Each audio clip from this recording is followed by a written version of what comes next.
दुनिया की सबसे हैरत अंगेज चीजें जिन्हें देखकर वैज्ञानिक पागल हो गए। नंबर 8, आखिर चाइना के किसान अपने चावल के खेतों में केकड़ों को क्यों छोड़ रहे हैं? जी हाँ, ये देखने में अजीब लग सकता है, लेकिन इसके पीछे का साइंस वाकई हैरान करने वाला है। चीन में इंटीग्रेटेड राइस क्रैब फार्मिंग का एक अनोखा तरीका अपनाया जाता है। चावल के खेतों में केकड़े छोड़ने से खेतों में कीट और खरपतवार नहीं पनपते। केकड़े इन्हें खा जाते हैं और खेतों को साफ रखते हैं। इतना ही नहीं, केकड़े मिट्टी को भी उपजाऊ बनाते हैं। इससे खेतों में किसी भी तरह के केमिकल की जरूरत नहीं पड़ती। यही नहीं, चावल और केकड़े दोनों की गुणवत्ता इतनी बेहतर हो जाती है कि इनकी कीमत भी काफी बढ़ जाती है। चाइना का यह फार्मिंग तरीका वाकई गजब का उदाहरण है। नंबर 7, क्या आप जानते हैं हम जो इंटरनेट इस्तेमाल करते हैं वह कैसे काम करता है? क्या आपको पता है कि दुनिया भर के इंटरनेट का 99% हिस्सा समुद्र के नीचे बिछे केबल्स के जरिए चलता है? ये केबल्स इतनी मजबूत और लंबी होती हैं कि पूरे महासागर के तल को कवर करती हैं। इन केबल्स को सबमरीन केबल्स कहते हैं। सबसे खास बात यह है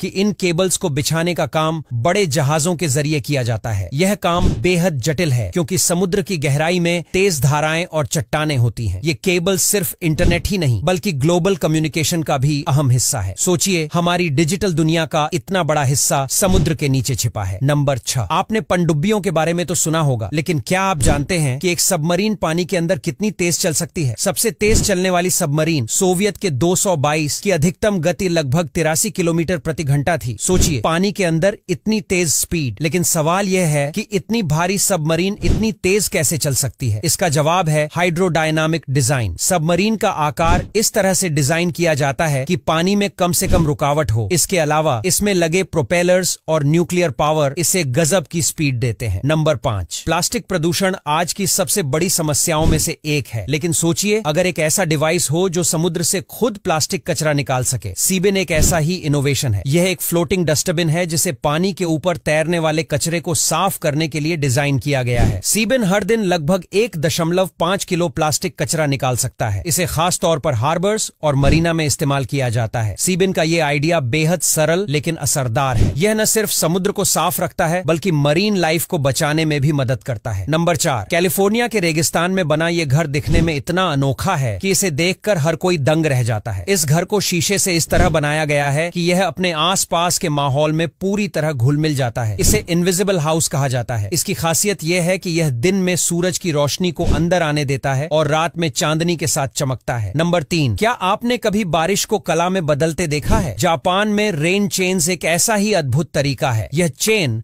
बारिश के पानी को एक विशेष पैटर्न में जमीन तक लाती है। यह न केवल देखने में खूबसूरत लगती है बल्कि यह पारंपरिक गटर सिस्टम का भी इको फ्रेंडली विकल्प है। रेन चेन को खास तौर पर घरों और मंदिरों में लगाया जाता है। यह बारिश के पानी को धीरे धीरे जमीन तक ले जाती है जिससे पानी की बर्बादी नहीं होती। जापानी संस्कृति में रेन चेन को सौंदर्य और प्रकृति के प्रति सम्मान का प्रतीक माना जाता है। नंबर 2, अगर ऐसा अंदर से चमकता पत्थर कहीं भी दिखाई दे तो तुरंत उसे उठा लेना क्योंकि यह आपको करोड़पति बन सकता है। दरअसल यह है एमेथिस्ट जियोड, एक जादुई पत्थर जो अंदर से बैंगनी क्रिस्टल से भरा होता है। इसे धरती के अंदर बनने में लाखों साल लगते हैं। एमेथिस्ट जियोड को खास तौर पर ब्राजील और उरुग्वे में पाया जाता है। इसकी सबसे बड़ी खासियत यह है कि इसका इस्तेमाल न सिर्फ ज्वेलरी बनाने में होता है बल्कि यह सकारात्मक ऊर्जा का भी प्रतीक माना जाता है। कहा जाता है कि इसे घर में रखने से नेगेटिव एनर्जी दूर रहती है। नंबर 1, न्यूयॉर्क की यह गगनचुंबी इमारत दिखने में इतनी पतली है कि इसे देखकर लगता है जैसे ये कभी भी गिर जाएगी। स्टाइनवे टावर दुनिया की सबसे पतली स्काईस्क्रैपर है जिसकी चौड़ाई और ऊंचाई का अनुपात 1:24 है। इसे इंजीनियरिंग का एक बेहतरीन चमत्कार माना जाता है। इसकी ऊंचाई 1438 फीट है और इसमें केवल कुछ ही लग्जरी अपार्टमेंट्स बनाए गए हैं। अब यहां तक वीडियो देख ली है तो फिर वीडियो को लाइक और शेयर करना बिल्कुल भी मत भूलना।